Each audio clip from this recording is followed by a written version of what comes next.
اکرم صلی اللہ علیہ وسلم نے ان کو وحی الہی کے لکھنے پر مقرر کر دیا. اور یہ روایت بھی علامہ ابن حجر رحمۃ اللہ علیہ نے غالباً نقل کی ہے کہ 2 صحابہ حضور کے ساتھ دن رات لگے رہتے تھے، ساتھ رہتے تھے، حضرت زید بن ثابت اور حضرت امیر معاویہ بن ابی سفیان رضی اللہ تعالی عنہم دن رات حضور علیہ السلام کے ساتھ رہتے تھے.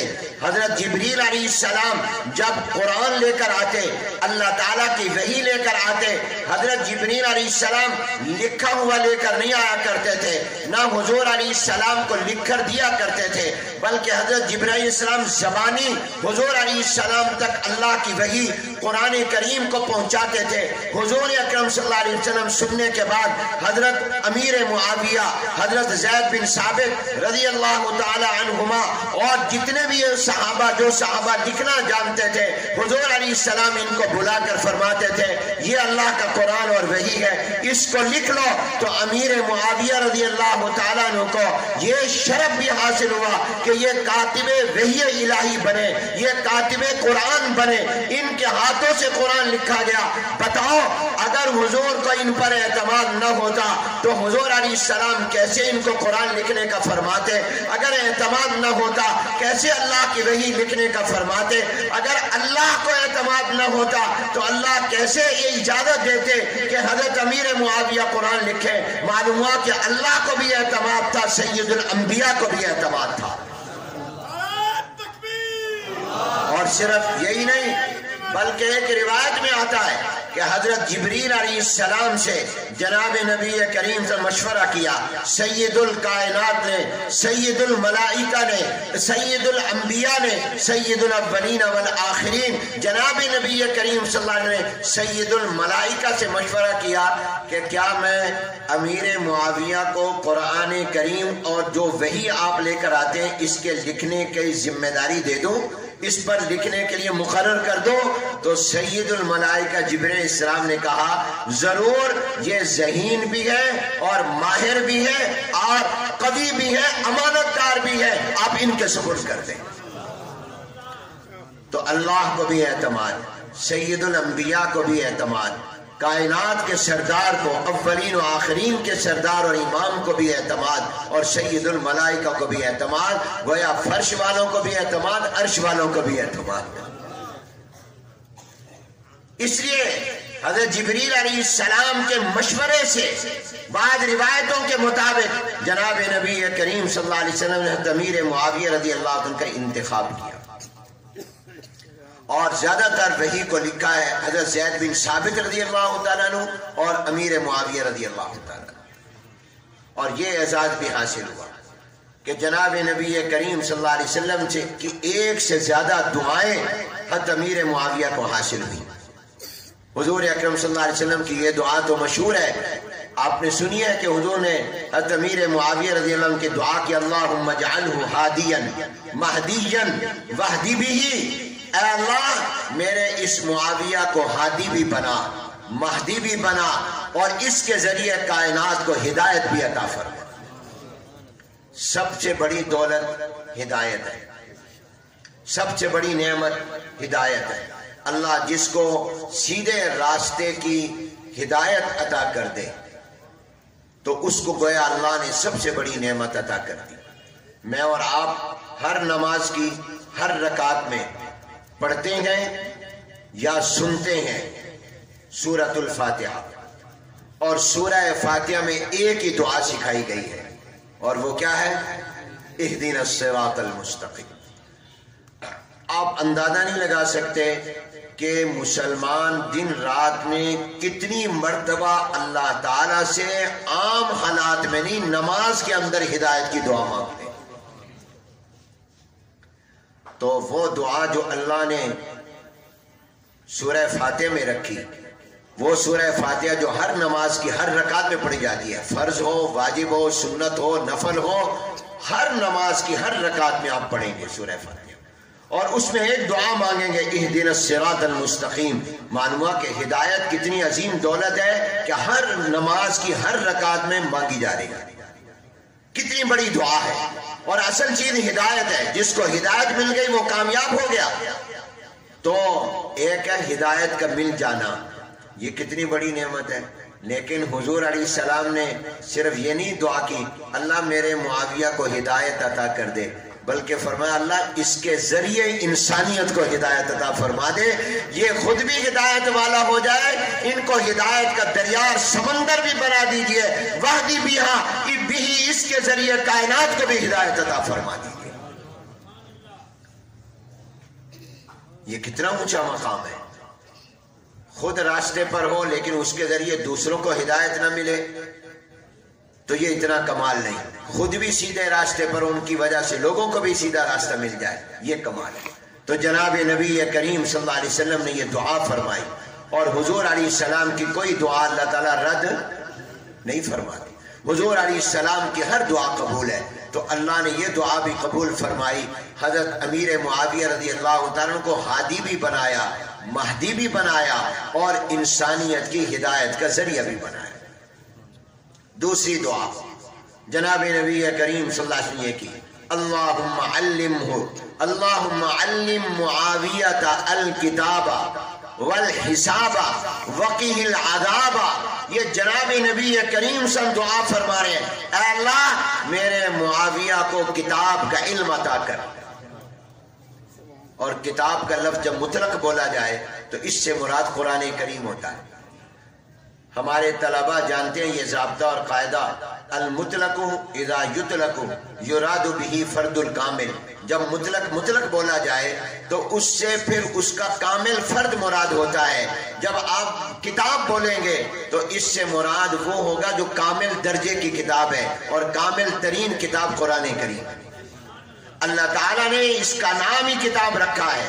بسم اللہ الرحمن الرحیم، الف لام میم ذالک الکتاب لا ریب فیہ.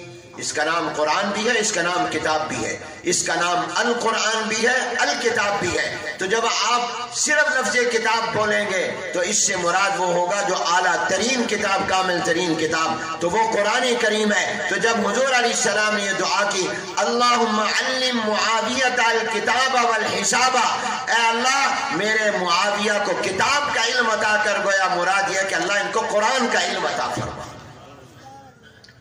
اور حضور کی دعا قبول ہی قبول ہے. اللہ نے امیر معاویہ ان کو کتاب یعنی قرآن کا علم عطا کیا.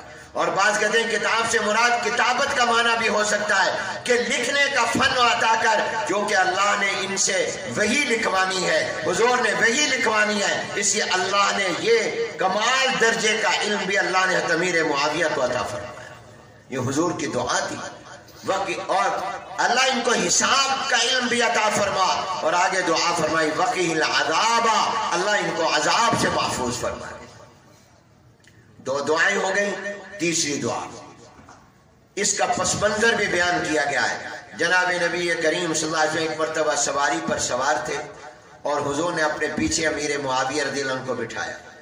اور اس زمانے کی سواری اونٹ ہوتا تھا، کبھی کبھار گھوڑے کی سواری بھی ہو جاتی تھی. تو اب جب اونٹ پر یا گھوڑے پر بیٹھتے ہیں تو ایک تو بالکل جگہ تھوڑی ہوتی ہے، ساتھ لگ کر پیچھے والے کا جسم آگے والے کو لگ رہا ہوتا ہے. اور خاص طور پہ جب وہ چلتا ہے تو اس کے چلنے کی وجہ سے بھی بیٹھنے والے کا جسم حرکت کرتا ہے تو پیچھے والے کا جسم آگے والے کو لگتا ہے. آج کل آپ جیسے دیکھ لیں موٹر سائیکل پر بیٹھنے کی جگہ تھوڑی سی ہوتی ہے، تو جو ایک چلا رہا ہے ایک پیچھے بیٹھا ہے تو پیچھے والے کا جسم آگے والے کو لگ رہا ہوتا ہے کہ نہیں لگ رہا ہوتا؟ لگ رہا ہوتا ہے. ایسے ہی سواری حضور علیہ السلام آگے تشریف فرمائے، امیر معاویہ پیچھے بیٹھے. حضور علیہ السلام نے فرمایا امیر کچھ پتہ تو ہے مگر ان کی زبان سے کہلوانا تھا، معاویہ تمہارے جسم کا کون سا حصہ میری کمر کو لگ رہا ہے؟ کیونکہ حضور کی پشت مبارک تھی اور اسی پشت مبارک پر مہر نبوت تھی. اس لیے امیر معاویہ کا نبوت، مہر نبوت اور ختم نبوت کے ساتھ بڑا گہرا تعلق ہے. آپ کو ابھی شاہ جی نے بتایا کہ پہلی جہاد یمامہ میں وہ شریک ہے. مسیلمہ کذاب جو جھوٹا مدعی نبوت ہے، اس سے جہاد کرنے والوں میں حضرت امیر معاویہ شامل ہیں، اس کے قتل میں شامل ہیں. تو حضور علیہ السلام کی کمر مبارک پر مہر نبوت تھی، یہ پیدائش کے وقت سے تھی. اور بعض یہ بھی کہتے ہیں کہ اس پر محمد الرسول اللہ لکھا ہوا تھا. 12 تو حضور علیہ السلام نے فرمایا معاویہ تمہارے جسم کا کون سا حصہ میری کمر کے ساتھ لگ رہا ہے؟ تو امیر معاویہ نے کیا رسول اللہ میرا پیٹ آپ کے جسم کے ساتھ لگ رہا ہے, آپ کی پشت مبارک کے ساتھ لگ رہا ہے. کیا خوش نصیب ہیں کہ نبوت والے جسم کے ساتھ جن کا جسم لگا ہے. سبحان اللہ کہو. حضور علیہ السلام نے دعا کی اللہم املأہ علما, اے اللہ معاویہ کے پیٹ کو علم سے بھر دے. ان کا پیٹ میرے ساتھ لگ رہا ہے, اس کو علم سے بھر دے. تو آپ صلی اللہ علیہ وسلم کی کوئی دعا اللہ رد نہیں کرتے, ہر دعا قبول ہے. گویا اللہ نے علم کی بہت بڑی دولت حضرت امیر معاویہ رضی اللہ عنہ کو عطا فرمائی. 3 دعائیں. چوتھی دعا جناب نبی کریم صلی اللہ علیہ وسلم نے دعا فرمائی اللہم علمہ الکتاب, اے اللہ معاویہ کو علم عطا کر دے. اللہم علمہ الکتاب ومکنہ فی البلاد وقہ العذاب, اے اللہ ان کو حکومت بھی عطا کر دے. اے اللہ ان کو قرآن کا علم عطا فرمائیے, اور اے اللہ ان کو حکومت عطا فرمائیے. ان کے لیے حکومت کی دعا بھی حضرت حضور اکرم صلی اللہ علیہ وسلم نے کی ہے. اس لیے سب سے زیادہ لمبا زمانہ صحابہ میں حکومت کا حضرت امیر معاویہ رضی اللہ عنہ. نعرہ تکبیر, خلافت معاویہ, نعرہ تکبیر.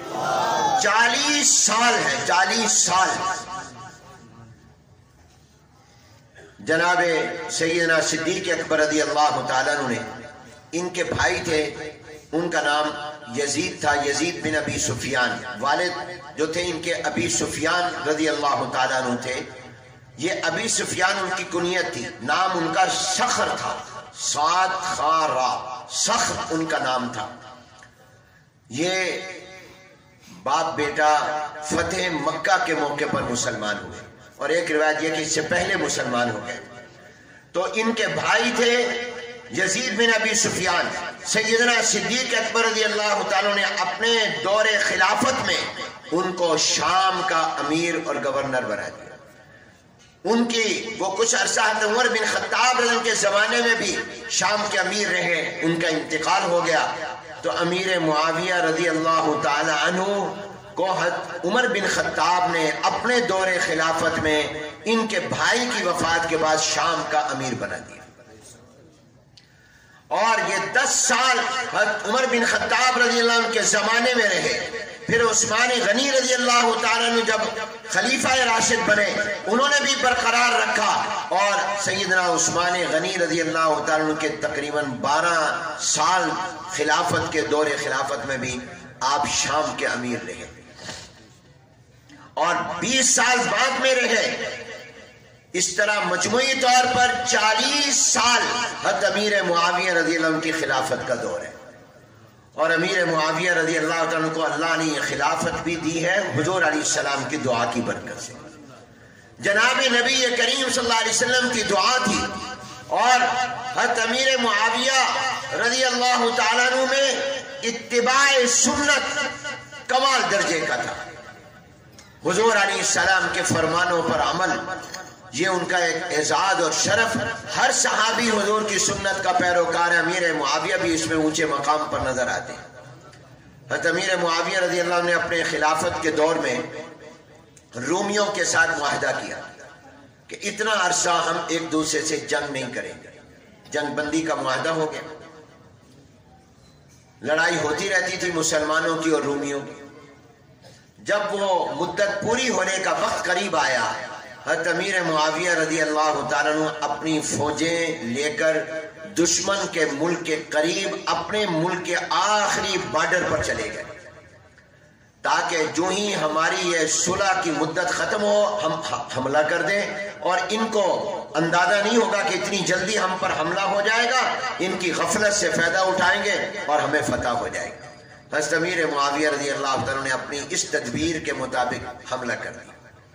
جب حملہ کیا دشمن کو اندازہ نہیں تھا, وہ شکست کھا گیا, بہت سے علاقے فتح کر لیے. اب فتح کرتے ہوئے جا رہے ہیں, 7 فاتحین ہیں, پوری فوج ہے, اور آپ کو پتا ہے فتح کا نشہ تو ایک عجیب نشہ ہوتا ہے، بہت سے علاقے فتح کر لیے، اتنے میں کان میں آواز پڑتی ہے اللہ اکبر اللہ اکبر اللہ اکبر، وفاء لا غدر وفاء لا غدر، اللہ سب سے بڑا ہے، جو وعدہ کرو معاہدہ کرو اس کو پورا کرو، اس معاہدے کو توڑو نہ۔ حضرت امیر معاویہ رضی اللہ عنہ متوجہ ہوئے، وہ حضور علیہ السلام کے ایک صحابی تھے عمر بن عبسہ رضی اللہ تعالیٰ عنہ۔ حضرت امیر معاویہ رضی اللہ عنہ نے فرمایا بھئی یہ بات تم کیوں کہہ رہے ہو؟ ہم نے تو کوئی وعدہ خلافی نہیں کی، کوئی عہد شکنی نہیں کی، ہمارا جب تک ان سے معاہدہ تھا کہ ہم لڑائی نہیں کریں گے، حملہ نہیں کریں گے، یہ ہم پر اور ہم ان پر، اس زمانے تک ہم نے نہیں کیا، جب وہ ٹائم ختم ہو گیا اس کے ختم ہونے کے بعد ہم نے کیا۔ انہوں نے کہا آپ نے اس معاہدے کے زمانے میں، صلح کے زمانے میں تیاری تو کی، اپنی فوجیں لے کر چل تو پڑے، اور آپ اپنے علاقے کے آخری کنارے تک تو پہنچ گئے، دشمن کے علاقے کے قریب تو پہنچ گئے، یہ بھی اس معاہدے کی روح کے خلاف ہے۔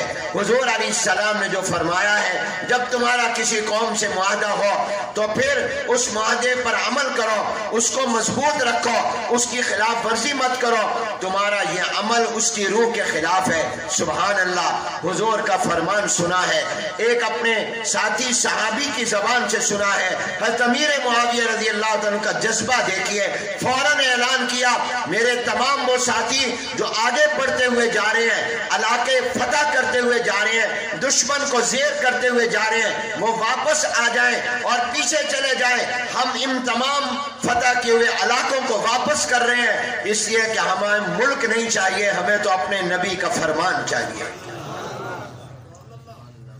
یہ ہے عمل، دنیا کی تاریخ میں اس کی مثال نہیں ملے گی کہ کوئی فتح کیا ہوا علاقہ واپس کر دے۔ فتح کا تو اپنا ایک نشہ ہوتا ہے، مگر ان کی زندگیاں قرآن و سنت کے مطابق، اللہ اور اس کے پیغمبر کے فرمان کے مطابق فتح کیا ہوا علاقہ واپس کر دیا۔ ایک روایت میں آتا ہے، ایک واقعہ لکھا ہے کہ امیر معاویہ رضی اللہ تعالیٰ عنہ ایک مرتبہ ایک بچے کے ساتھ کھیل رہے تھے، وہ بچے کو کھلا رہے تھے، اس بچے نے حضرت امیر معاویہ کے گلے میں رسی تھی، وہ اس کا ایک کنارہ اس بچے کی انگلی میں تھا، وہ بچہ کھینچتا، حضرت امیر معاویہ اس کی طرف کھینچ جاتے۔ ظاہر ہے جب وہ کھینچتا بچہ، امیر معاویہ اس طرف کھینچتے تو آپ کی گردن میں تکلیف تو ہوتی۔ تو کسی نے کہا حضرت آپ یہ کیا کر رہے ہیں؟ تو کہا میرے نبی نے فرمایا جب تمہارے پاس کوئی بچہ ہو تو تم بچوں کے ساتھ بچے بن جاؤ۔ میں حضور کے فرمان پر عمل کر رہا ہوں۔ تو یہ میں نے چند نمونے عرض کیے۔ حضرت امیر معاویہ رضی اللہ تعالیٰ عنہ کو اہل بیت سے بڑی محبت تھی۔ 1,00,000 درم حضرت حسن کو اور 1,00,000 حضرت حسین رضی اللہ تعالیٰ عنہما کو دیا کرتے تھے۔ بعض لوگ اس زمانے کا تذکرہ کرتے ہیں جب امیر معاویہ علی رضی اللہ تعالیٰ عنہما میں اختلاف ہوا، وہ بھی اجتہادی اختلاف تھا، اور حضور علیہ السلام نے فرمایا ہے کہ مجتہد سے غلطی بھی ہوتی ہے اور صحیح بھی ہوتا ہے، لیکن اللہ اس کو غلطی پر بھی اجر عطا فرماتے ہیں، اس پر بھی اللہ تعالیٰ اس کو ثواب عطا فرماتے ہیں۔ یہ میرا اس وقت موضوع نہیں کہ میں اس کو ذکر کروں۔ حضرت امیر معاویہ رضی اللہ تعالیٰ عنہ کو اہل بیت سے، خاندان محمد صلی اللہ علیہ وسلم سے، خاندان نبوت سے محبت تھی، اور لوگوں سیدنا حسن رضی اللہ تعالیٰ عنہ نے صلح کی ہے امیر معاویہ رضی اللہ تعالیٰ عنہ سے، تو جس سے حضرت حسن نے صلح کی، ہماری تو ان سے صلح ہے، تم نے جنگ کرنی ہے تو کرتے رہو، اپنے آخرت برباد کرتے رہو۔